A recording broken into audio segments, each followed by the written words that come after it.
Que é Jesus, o Cordeiro de Deus.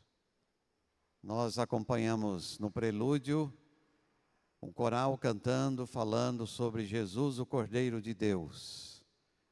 Vamos poder assistir novamente no término da mensagem e antecedendo a ministração da ceia do Senhor. Quero convidá-los em nome de Jesus que se colocarem em pé. Abram suas Bíblias, por favor, em João, o Evangelho, capítulo 1. João, Evangelho, capítulo 1. Vamos ler inicialmente aqui 2 versículos que servirão como texto básico para a meditação nesta noite. Meditação esta que nos preparará para participarmos da ceia do Senhor. João capítulo 1, verso 29, inicialmente. No dia seguinte, João viu a Jesus que vinha para ele e disse: Eis o Cordeiro de Deus que tira o pecado do mundo. Versículo 36. E vendo passar a Jesus, disse: Eis aqui o Cordeiro de Deus. Feche os seus olhos, por favor. Abra o seu coração. Peça a Deus para falar na sua vida nesta noite. Essa prontidão, esse desejo é muito importante, porque é assim que o Espírito Santo vai poder ministrar na sua vida. Não estamos aqui por estarmos. Aqui não é um ponto de encontro. Aqui não é um clube. Aqui é um momento especial em que Deus nos dá o privilégio de estarmos juntos para podermos ouvir a voz de Deus, fortalecer-nos, fazer-nos crescer e melhor servirmos e fazermos a sua obra. Querido Deus, aqui estamos diante de Ti. Nossos corações, nossa alma, nosso espírito está anelante, desejoso de ouvir, ó Deus, a Tua voz, de sermos ministrados pelo Espírito Santo, para que as dúvidas que porventura existam, deixem de existir. A falta de convicção, Senhor, que até agora não chegou, possivelmente em algum coração, nesta noite chegue. E que Jesus, o Cordeiro de Deus, seja compreendido e recebido pela fé, para que o Teu nome seja honrado e glorificado em cada vida em particular. Fala, Senhor, ministra em nossas vidas, te pedimos, em nome de Jesus. Amém. Ok, os irmãos podem se assentar, os visitantes.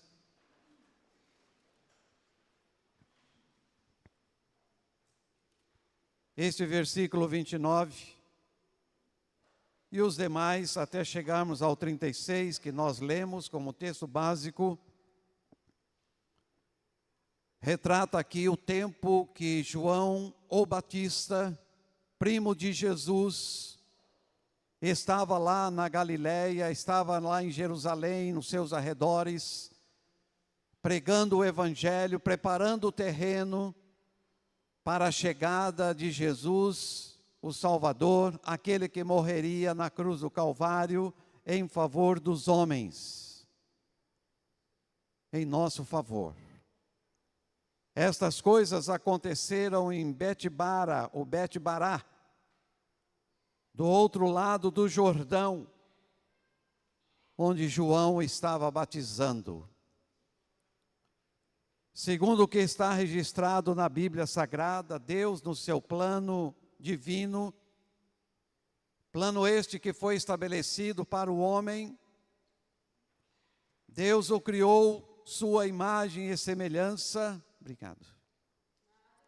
E ao fazer esta criação do homem, Ele o fez segundo o seu coração e fez o homem de forma perfeita. Quando Deus criou o homem, Ele criou o homem reto, ou seja, sem pecado. Lá em Eclesiastes, capítulo 7, versículo 29, registra este fato. Em Eclesiastes, capítulo 7, versículo 29, Deus fez o homem reto, ou justo, dependendo da versão bíblica. Porém, ele buscou muitas astúcias ou invenções. Deus, no seu plano, registrado na Bíblia Sagrada, quando criou o homem, Ele criou a sua imagem e semelhança e o fez com perfeição. Mas que, infelizmente, o pecado deformou, surgindo então a necessidade de uma restauração. Por causa do pecado, a natureza do homem ficou deformada. Agora não mais justa, agora não mais reta, agora não mais perfeita, conforme o projeto inicial de Deus. No Novo Testamento, os irmãos possivelmente vão se lembrar de Romanos capítulo 3, versículo 23, porque todos pecaram e destituídos ou separados estão da glória de Deus. Consequência do pecado do homem no jardim do Éden, após desobedecer a Deus, não cumprindo o que Ele determinara, aí surgiu o pecado a partir de Adão. Surgiu o pecado no mundo. Mas como Deus, no seu projeto divino, perfeito, criara o homem segundo a sua imagem e semelhança, e Deus não contente com o que acontecer, e aconteceu porque Deus o fez segundo a sua imagem e semelhança, ou seja, criou o homem com liberdade, com livre arbítrio. Por isso o homem escolheu, infelizmente escolheu mal, escolheu errado, trouxe consequências à humanidade a partir de Adão. Mas Deus desejou restaurar o homem criado à sua imagem e semelhança. Aí surge lá em Romanos, capítulo 6, versículo 23, e ali registra a palavra de Deus dizendo, porque o salário do pecado é a morte. A consequência da desobediência do homem que outrora criado, justo, perfeito, reto diante de Deus e por Deus, agora, no entanto, trouxe consequências nefastas, negativas, prejudiciais para o ser humano, consequentemente para a humanidade que viria após Adão, lá no jardim do Éden. Porque o salário do pecado é a morte. Essa morte tornou-se a morte física em primeiro lugar. Em segundo lugar, tornou-se a morte espiritual, porque o homem poderia ter vida eterna, vida sem fim, vida perfeita, vida reta, vida justa, caso ele não tivesse desobedecido a Deus. Mas infelizmente,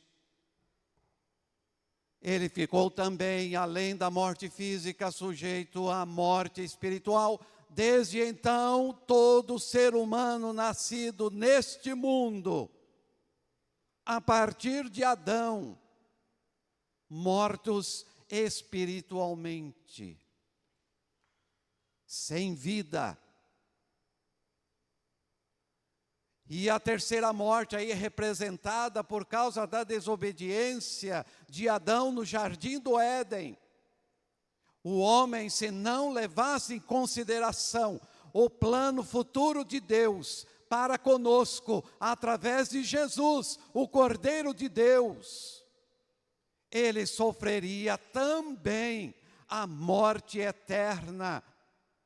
Não poderia ir para os céus, não poderia desfrutar a eternidade com Deus, nem com os anjos, lugar de delícias. Mas Deus, no seu projeto, aí mesmo em Romanos 6, versículo 23, diz que o salário do pecado é a morte, mas o dom gratuito de Deus é a vida eterna, por Cristo Jesus nosso Senhor. Irmãos, amigos, nós seres humanos não poderíamos corrigir essa situação em que nós fomos envolvidos por causa do nosso pai biológico, por causa do nosso pai humano, Adão, que desobedecera a Deus. Mas Deus providenciou Jesus, o Cordeiro de Deus, para que viesse a este mundo. E ao reconhecer a nossa necessidade, a sua, a minha, a nossa, de todos os seres humanos, passado, presente e os que ainda hão de vir. Para isso, nós teríamos que reconhecer Jesus pela fé como nosso Salvador. Quando nós participamos aqui da ceia do Senhor, quando nós temos o pão, um alimento sólido, este alimento, o pão, representa, simboliza o corpo de Cristo, que na cruz do Calvário foi colocado com o objetivo. E ao ser colocado na cruz do Calvário, derramasse o seu sangue precioso. E isso acontecendo, ele na cruz, recebesse-nos. E junto os nossos pecados. E quando Jesus viesse a falecer, viesse a morrer por causa do seu sacrifício, junto com ele morresse também tudo aquilo que nós herdamos de Adão, desde o jardim do Éden. E na ressurreição, terceiro dia pós-morte, Jesus, que recebeu vida nova, pudesse nos dar vida nova, vida diferente. Sabe, irmãos, isso é presente de Deus. Esse texto de Romanos 6, verso 23, diz aí, o dom gratuito de Deus. Na realidade, quando diz o dom gratuito, é um pleonasmo, ou seja, não precisaria colocar gratuito, porque dom é presente, dom é dádiva, dom é favor. Mas para que não sobrasse nenhuma dúvida, veio uma palavra seguinte, gratuito, sem preço nenhum, em absoluto, tudo, dádiva, presente, favor, manifestação do amor de Deus por nós. Jesus, o Cordeiro de Deus, o que tira o pecado do mundo, junto com este dom gratuito de Deus, a vida eterna, está aí incluso a salvação, a nossa libertação, o nosso perdão, a nossa justificação. Está aí incluso a mudança radical de velha criatura para nova criatura. E é assim que nós conseguimos e podemos adorar a Deus, servi-lo É assim que nós podemos entrar nos céus um dia, quando Jesus voltar para levar para si, ou quem parte deste mundo antes do arrebatamento, mas parte na convicção, na confissão de que Jesus é o seu Salvador. É por isso que não devemos, irmãos, colocar no mesmo balaio os ímpios e os que são remidos por Cristo e em Cristo Jesus, o Cordeiro de Deus que tira o pecado do mundo. Jesus, o Cordeiro de Deus, morreu para nos libertar e salvar de nós mesmos, do nosso eu, do nosso homem velho, da nossa natureza pecadora, e assim não fôssemos julgados e condenados com os ímpios, porque a nossa história é como uma moeda, tem dois lados. Um lado representa nós, seres humanos, junto com Adão pós-pecado, pecadores, perdidos, sem salvação. Representa o ímpio. Todos nós, antes de crermos e confessarmos a Jesus Cristo como Salvador pessoal nosso, nós éramos ímpios. Mas a graça de Deus se manifestou através de Jesus, o Cordeiro de Deus, que veio para nos salvar.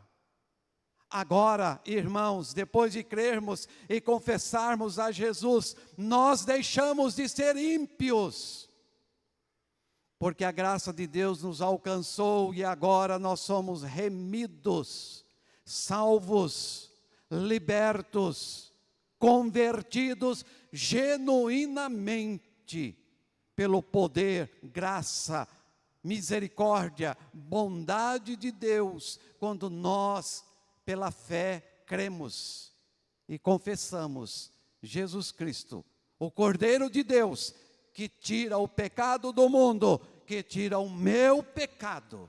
Amém, igreja?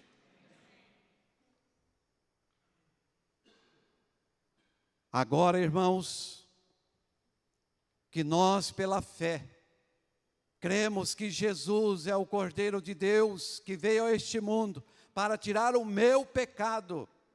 Agora estamos do outro lado da moeda, na outra situação. Agora está escrito que Deus, pela sua graça e misericórdia, nos fez santos, nos fez libertos, justificados, remidos, salvos, lavados, purificados pelo sangue de Jesus. Lá em Colossenses, o apóstolo Paulo escreveu, Colossenses capítulo 1, versículos de 12 a 14. Colossenses capítulo 1, versículos de 12 a 14. Dando graças ao Pai, que nos fez idôneos, e outra tradução, dignos. Nós éramos indignos, irmãos.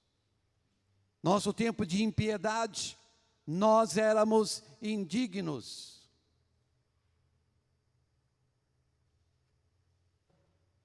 Mas agora Ele nos fez idôneos para participar da herança dos santos na luz, o qual nos tirou, libertou da potestade das trevas e nos transportou para o reino do Filho do seu amor, em quem nós temos a redenção pelo seu sangue, a saber, a remissão dos pecados. E observe os irmãos, que o ato da salvação, aquele projeto de Deus de restaurar o ser humano, que desde o jardim do Éden desobedeceu e se tornou pecador, esse projeto de restauração aconteceu em Cristo Jesus lá na cruz. Ele não precisa morrer várias vezes, ele não precisa passar por repetidos sacrifícios. Aconteceu uma só vez, e aqui neste versículo de Colossenses capítulo 1, diz, libertou da potestade das trevas. Hoje quem comanda a nossa vida não é mais o pecado, não é mais Satanás, mas Jesus Cristo, o Cordeiro de Deus, que tirou o meu pecado, me libertou da condenação do inferno. E é importante nós observarmos e tomarmos posse pela fé o tempo dos verbos. Porque a palavra de Deus é perfeita. Ela, a Bíblia Sagrada, é a palavra de Deus. Ela não comete erros. Nós sim, às vezes, queremos mudar alguma coisa, nós seres humanos. Mas a palavra de Deus é que sempre prevalece. E aí, em Colossenses, o apóstolo Paulo diz, dando graças ao Pai. Agradeça ao Pai Celestial pela salvação que Ele te deu, por meio de Jesus, o Cordeiro de Deus, que tira o pecado do mundo. Lá em Romanos capítulo 8, pouquinho mais para trás aí de Colossenses, Romanos capítulo 8, versículos 1 e 2. Quando nós, irmãos, amigos, admitimos pela fé que Jesus, o Cordeiro de Deus, veio e tirou o pecado do mundo, inclusive o meu, nós passamos a ter experiência pessoal, não é de ouvir falar, não. É pelo sacrifício de Cristo. Romanos capítulo 8, versos 1 e 2. Portanto, agora, nenhuma condenação há para os que estão em Cristo Jesus, que não andam segundo a carne ou o mundo, mas segundo o Espírito, porque a lei do Espírito de vida em Cristo Jesus me livrou ou libertou da lei do pecado e da morte. Observe que o tempo do verbo joga lá para o passado, já aconteceu a nossa libertação. Ah, mas eu não experimento isso, é porque você não crê. Você não está confessando. Porque todo aquele que crê confessa a palavra de Deus. Você não está experimentando a sua libertação? Você não está ainda livre? Você ainda é escravo? Então está indo contra a palavra de Deus. Você ainda está sujeito à condenação eterna. Mas se você pela fé reconhece, confessa Jesus Cristo como o seu Salvador, único, suficiente, capaz, então você vai poder dizer que Ele, Jesus, te livrou, te libertou da lei, do pecado e da morte. Quando nós pegamos aqui o cálice e vemos este vinho, nós somos lembrados, irmãos e amigos, do sangue de Jesus. E a palavra de Deus registra que o sangue de Jesus foi derramado para que nós pudéssemos estar libertos, purificados, lavados pelo seu sangue precioso. Isso é projeto de Deus, tá? Isso não é invenção humana, não. Lá em Apocalipse capítulo 1, versículo 5. Apocalipse capítulo 1, versículo 5. Novamente a palavra de Deus registra aí que o sacrifício de Cristo foi eficiente e suficiente, porque vai mostrar aí que Ele nos lavou, Ele nos libertou. E da parte de Jesus Cristo, que é a fiel testemunha, o primogênito dentre os mortos e o príncipe dos reis da terra, aquele que nos amou e em seu sangue nos lavou dos nossos pecados. Não houve um amém aí, glória a Deus? agora pela fé, lavados, purificados, resgatados, libertos. Deus, quando olha aqui para o Josué, Ele não vê mais aquilo que outrora dominava o meu interior. Agora Ele vê o sangue do seu Filho amado, Jesus, o Cordeiro de Deus.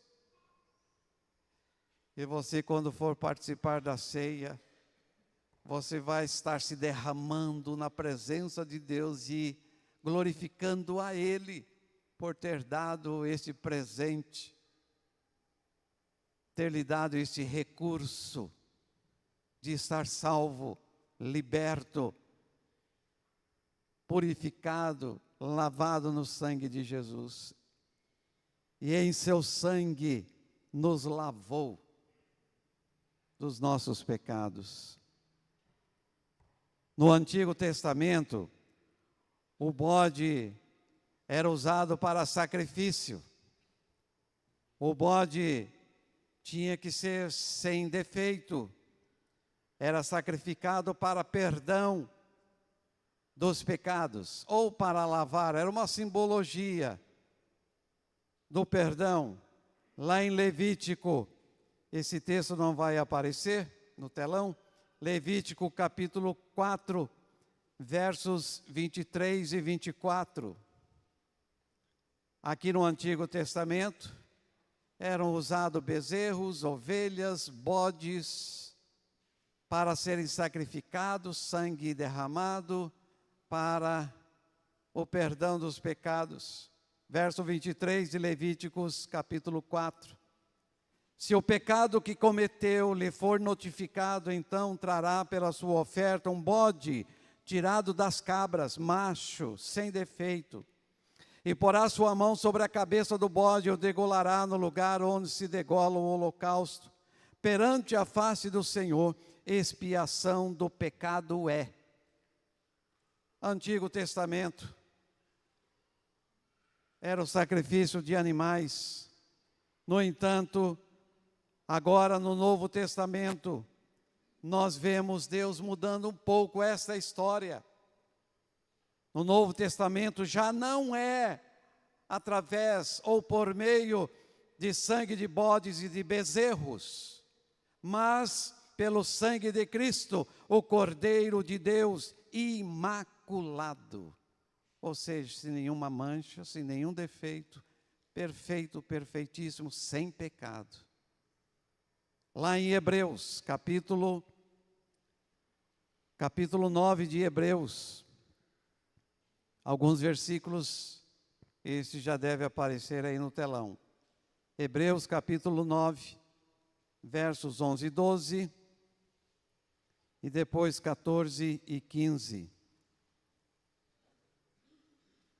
Mas vindo Cristo, o sumo sacerdote dos bens futuros, por um maior e mais perfeito tabernáculo, não feito por mãos, isto é, não desta criação, nem por sangue de bodes e bezerros, mas por seu próprio sangue, entrou uma vez no santuário, havendo efetuado uma eterna redenção. Quanto mais o sangue de Cristo, que pelo Espírito eterno se ofereceu a si mesmo imaculado a Deus, purificará as vossas consciências das obras mortas, para servirdes ao Deus vivo. E por isso é mediador de um novo testamento, ou nova aliança, para que intervindo a morte para a remissão das transgressões que havia debaixo do primeiro testamento, os chamados recebam a promessa da herança eterna. Agora não mais por bodes e bezerros, agora por Jesus, o Cordeiro de Deus.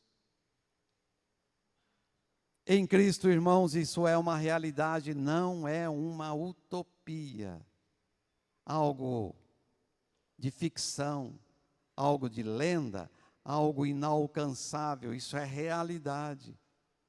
No projeto de Deus de restaurar a sua criação, Ele agiu através de Jesus Cristo. Irmãos, a história do homem pode ser resumida em 3 palavras. Primeira geração, Deus criou o homem conforme a sua imagem e semelhança. Geração. Segunda palavra é degeneração. Por causa do pecado, o homem se tornou degenerado, distante de Deus, incapaz de agradar a Deus. E a terceira palavra é regeneração. O prefixo re significa segunda vez, gerado segunda vez. Agora do alto, pelo Espírito Santo, pós-sacrifício de Cristo, o Cordeiro de Deus que tira o pecado do mundo. Deus fez o homem para viver perante a sua face de forma santa, pura, gloriosa, e também o agradando. Diante da perda da imagem divina por causa do pecado no jardim do Éden, o homem se tornou um degenerado. Aí vem a pergunta: como restaurá-la? Como recuperar isso que perdera por causa do pecado? Como reaver essa condição de santo, readquirindo essa imagem divina?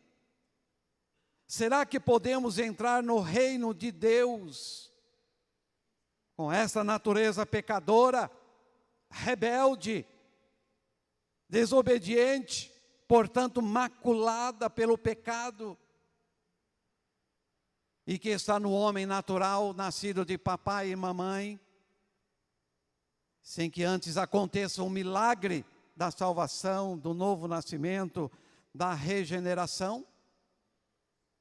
Ora, se é possível alguém a si mesmo se recuperar, se restaurar, se regenerar, não haveria nenhuma necessidade em absoluto que Deus enviasse Jesus a este mundo e passasse pelo que passou, sofresse o que sofreu, a ponto de ser morto na cruz.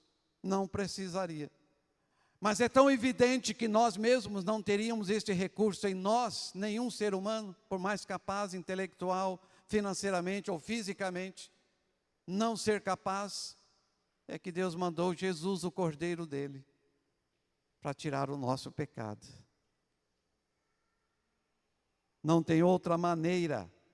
Quando Jesus disse lá em João, um texto que vocês muito conhecem, João 8, verso 32, e conhecereis a verdade, e a verdade vos libertará. Quem é esta verdade? É a minha verdade? Não, em absoluto, não é. Nem a minha, nem a sua, nem a nossa. Essa verdade aí está no verso 36 de João capítulo 8. Se, pois, o Filho Jesus vos libertar, verdadeiramente sereis livres. Aqui não é necessariamente uma palavra, mas uma pessoa. Jesus, o Cordeiro de Deus, que veio para nos libertar. É somente em Cristo e por Cristo Jesus, o Cordeiro de Deus, que em si mesmo é um milagre divino. Lá em Lucas capítulo 1, sempre no Natal, nós somos muito lembrados deste episódio. Lucas capítulo 1, verso 35. Jesus, o verdadeiro milagre de Deus, que veio a este mundo para nos salvar. Verso 35, respondendo o anjo, disse-lhe, esse disse-lhe é a Maria, tá? Descerá sobre ti o Espírito Santo, e a virtude do Altíssimo te cobrirá com a sua sombra. Por isso também o santo que de ti há de nascer será chamado Filho de Deus. Jesus é ou não é o milagre de Deus? Já imaginaram uma jovem, virgem, ficar grávida sem nenhum contato com o sexo oposto? Jesus é o milagre de Deus. Ele o mandou aqui, o Cordeiro dele, para nos salvar. Esse milagre de Deus, é nesse milagre de Deus que nós devemos crer, que nós devemos confessar. Jesus, o milagre de Deus, É assim que acontece a restauração do plano divino, o milagre do renascimento, o nascimento do alto pelo Espírito Santo agindo na pessoa que crê, que ao ouvir a palavra de Deus, o Espírito Santo gera a fé no seu coração, a ponto de crer e reconhecer que Jesus é o Cordeiro de Deus que tira o seu pecado. Na realidade já tirou, tá? Você só vai experimentar se você crer e confessar, mas o fato já aconteceu.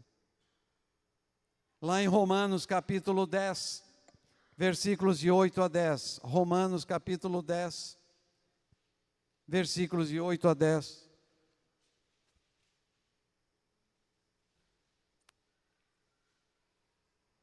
E aqui é importante que nós observemos o que a palavra de Deus está dizendo em relação ao crer e em relação à confissão. Mas que diz? Verso 8. A palavra está junto de ti, na tua boca e no teu coração. Esta é a palavra da fé que pregamos, a saber, se com a tua boca confessares ao Senhor Jesus, e em teu coração creres que Deus o ressuscitou dentre os mortos, serás salvo. Visto que com o coração se crê para a justiça, e com a boca se faz confissão para a salvação. Crer com o coração, confessar com a boca. Eu estava em um outro estado ministrando e pastoreando uma igreja. Conseguimos uma médica da cidade se achegar ao trabalho da igreja, aos cultos da igreja. E ela, assistindo os cultos, num determinado dia, ela foi nos fazer uma visita, saber se o pastor Josué estava bem de saúde. Ela, como médica, se preocupou. E lá na minha residência, ela perguntou: pastor, uma coisa eu não estou entendendo direito, por que nós temos que ficar falando que Jesus é o meu Salvador? Por que nós temos que ficar repetindo que Jesus é aquele que salva? Bom, primeiramente, é uma confissão, né? Confissão se faz com a boca. Eu já disse aqui e vou repetir: nascido em lar evangélico, mas ainda não salvo, a não ser na minha juventude. E desde então, 56 anos de vida cristã, eu tenho confessado o meu Salvador Jesus, e não me arrependo quando o faço. E o apóstolo Paulo, de vós que eu repita a mesma coisa. Porque quanto mais se fala, mais fixação se dá e mais convicção surge no coração da pessoa que confessa com a boca. Crer com o coração. E aqui não está falando de acreditar, viu, irmãos? Acreditar é aqui, ó. Olhem para mim, por favor. Acreditar. Acreditar é um assentimento ou concordância intelectual. O crer é no coração. E é aqui que o Espírito Santo gera fé para crer e confessar Jesus Cristo, o Cordeiro de Deus, que tira o pecado do mundo. É assim que Deus restaura a sua obra, a sua criação, o status quo ou a situação do homem que foi violado por uma investida, infelizmente, bem-sucedida do inimigo. Aconteceu a partir do jardim do Éden. E todos nós, nascidos desde Adão, nós, irmãos, nascemos com imagem e semelhança de Adão. Na criação, imagem e semelhança de Jesus, de Deus. Fomos feitos sua imagem e semelhança. Primeiro capítulo de Gênesis registra isso. Deus nos céus diz assim: façamos o homem a nossa imagem, segundo a nossa semelhança. Mas o homem pecou, o homem desobedeceu. E agora, ele continua com a imagem e semelhança de Deus. Olha só o que diz aí em Gênesis capítulo 5, versículo 3. Esse texto também não vai aparecer no telão. Gênesis capítulo 5, versículo 3. Deus precisava restaurar essa obra que ele fizera perfeita, porque depois do pecado ela ficou toda manchada, toda prejudicada. Olha só, Gênesis 5, verso 3. E Adão viveu 130 anos e gerou um filho à sua semelhança, conforme a sua imagem. E aqui está falando de Adão pós-pecado, tá? Viu como a obra de Deus foi prejudicada? Antes imagem e semelhança de Deus, agora imagem e semelhança de Adão, pecador. Mas Deus, no seu projeto divino, quis restaurar isso, mandou Jesus. Ó, Jesus, o Cordeiro de Deus que tira o pecado do mundo. É preciso crer e confessar Jesus Cristo como seu Salvador. Aqui em João, o Evangelho, capítulo 3. João, o Evangelho, capítulo 3, versos de 15 a 18.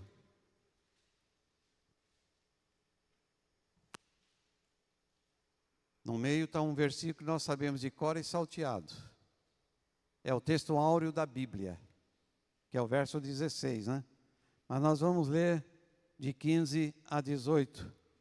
Para que todo aquele que nele crê não pereça, mas tenha a vida eterna. Porque Deus amou o mundo de tal maneira que deu o seu Filho unigênito, para que todo aquele que nele crê não pereça, mas tenha a vida eterna. Porque Deus enviou o seu Filho ao mundo, não para que condenasse o mundo, mas para que o mundo fosse salvo por ele.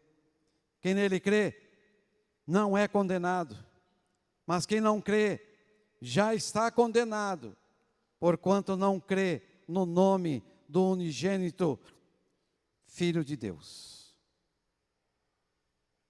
Agora, se nós pela fé podemos dizer que cremos em Jesus, você faz parte da restauração da obra de Deus, da criação de Deus.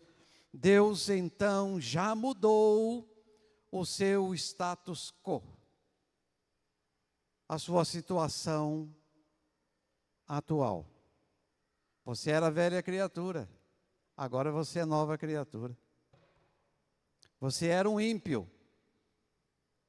agora você é um remido. Você era indigno, era um miserável, agora não mais. Você é um remido por Jesus Cristo, o Cordeiro de Deus.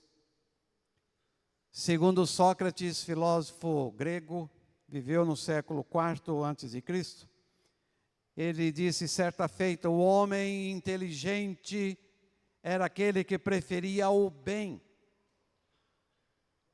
e o ignorante, aquele que preferia o mal. Bom, Jesus é o bem. Ele não só representa, ele é o próprio bem.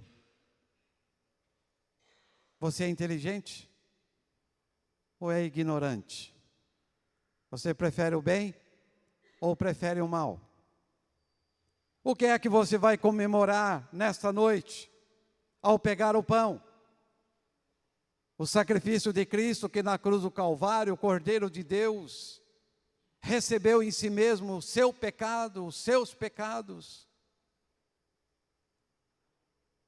Quando pegar o cálice, e ali você for beber o vinho que representa o sangue de Jesus, você vai estar comemorando o que? A sua purificação, porque a Bíblia, nós já lemos que Jesus, pelo seu sangue, nos lavou, nos purificou. Você é o homem inteligente, é a pessoa inteligente? Prefere o bem, Jesus? Ou é o ignorante que prefere o mal, o pecado, Satanás?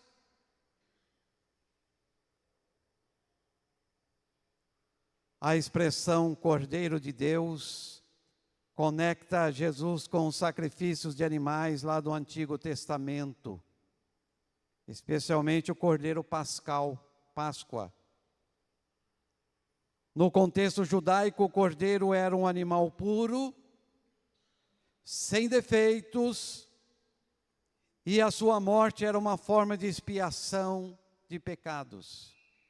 Antigo Testamento. No Novo Testamento, de Mateus a Apocalipse, que representa o nosso tempo, a nossa era, tempo da graça, da misericórdia de Deus. No Novo Testamento, Jesus, o Cordeiro de Deus, que tira o pecado do mundo, de uma vez por todas, pelo seu sangue derramado na cruz, é o novo pacto da redenção para a humanidade. É a nova aliança feita no sangue de Cristo. Normalmente, quando se ministra a ceia do Senhor, a gente vai muito lá em 1 Coríntios capítulo 11, que ali tem as orientações de como proceder para participar da ceia do Senhor. E no versículo 25, nós temos ali registrado em 1 Coríntios capítulo 11, verso 25, a palavra de Deus diz: esse sangue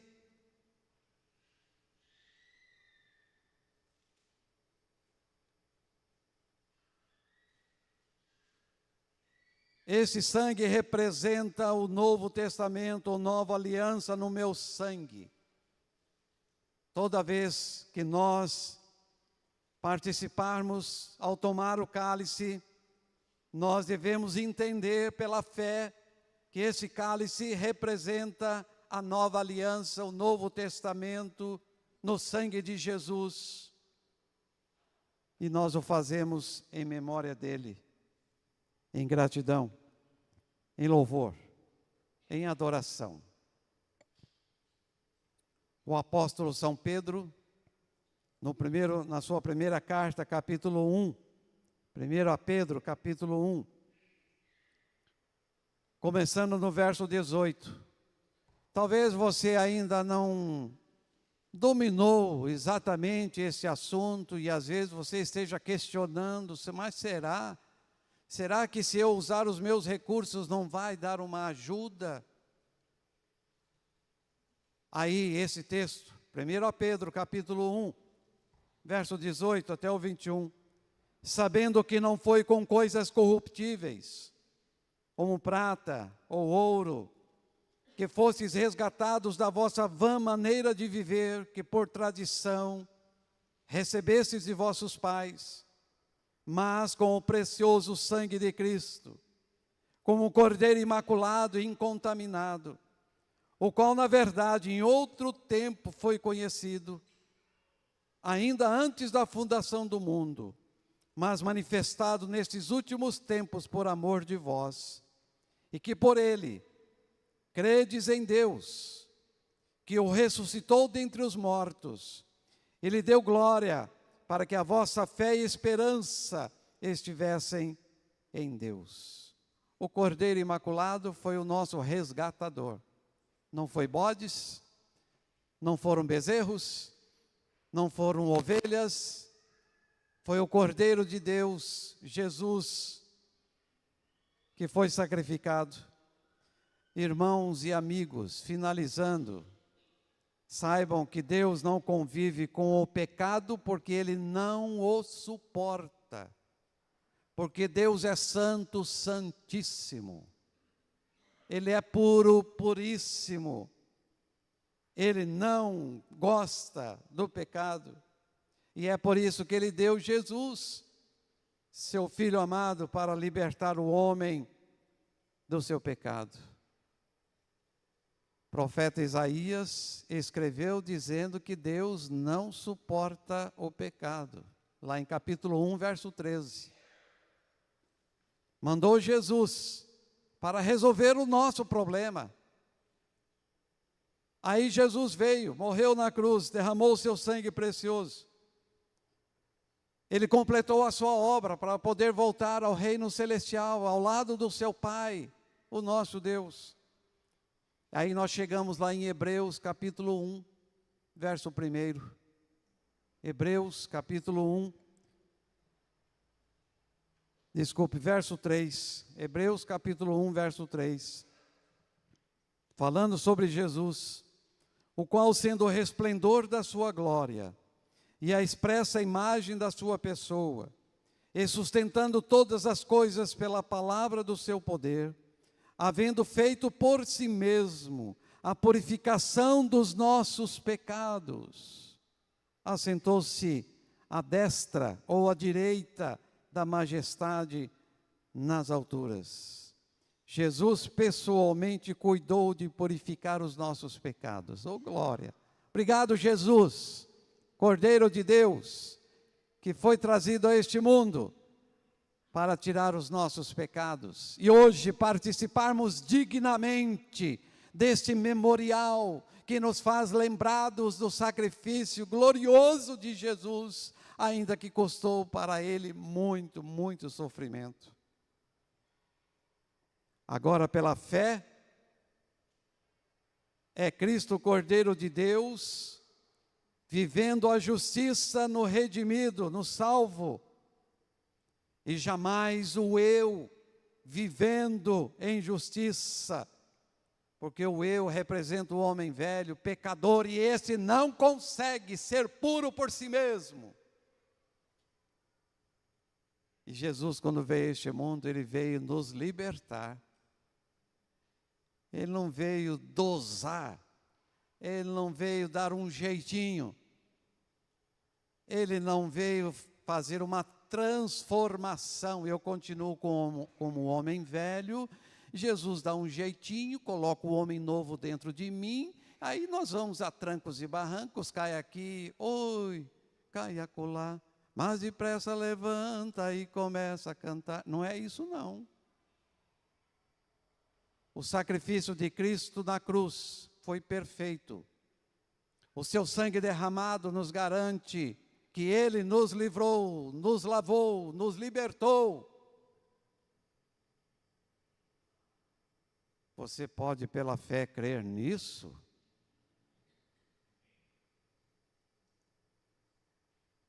Nós também não conseguimos viver a vida de Cristo, porque Jesus é perfeito, Jesus é eterno, Jesus é santo, santíssimo, e nós não. Nós temos que crer o que Jesus fez por nós, o Cordeiro de Deus que tira o pecado do mundo. Infelizmente, digo-lhes, a maioria tem dado preferência à escravidão no pecado, mais do que a libertação em Cristo Jesus, o Cordeiro de Deus.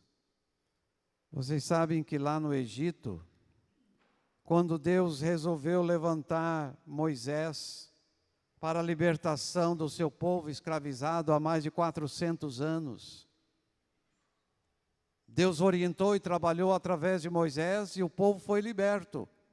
Junto com o povo hebreu, saíram alguns estrangeiros. Algumas traduções bíblicas trazem a palavra populacho, estrangeiro.